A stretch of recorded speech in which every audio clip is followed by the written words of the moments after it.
હાલતો ને નકર માથું ફાડી નાખીશ. ગીતામાં હોય એ બધું કાઢ હાલ. હા હવે તો કામની વસ્તુ કાઢી. ગાડી ક્યાં હે બોલ? ગાડી તો ચોરાઈ ગઈ. બીજું શું હે ગીતામાંથી કાઢ? બીજું તો ફોન હે. હા હવે તો કામની વસ્તુ કાઢી એમ ને. લગાવ તારા પપ્પાને ફોન અને કે મારા ખાતામાં 10 લાખ રૂપિયા નાખે. પણ મારા પપ્પા પાસે ફોન જ નથી તો એની પાસે 10 લાખ રૂપિયા ક્યાંથી હશે? તારા ભાઈને ફોન લગા. જેટલા રૂપિયા હોય એટલા મારા ખાતામાં નાખ. લગાડ ફોન અને સ્પીકરમાં રાખ દે.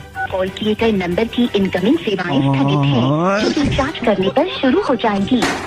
નાખ તારા ભાઈનો નંબર, એમાં રિચાર્જ કરી દઉં. જો લે થઈ ગયું. લગાડ ફોન.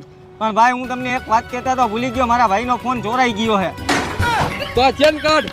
આ ચેન પિત્તળનો, એના કોઈ 5 રૂપિયા નહીં આપે. પિતળિયા ચેન કરી હું કામ નીકળી જાવ ઘરની બહાર? આલે 100 રૂપિયા અને ઘર ભેગો થા. તું લુખો હોય ને તારો ભાઈ લુખો હે. પણ ભાઈ તમે આટલું બધું ફટાફટ રિચાર્જ કર્યું છે એમાંથી?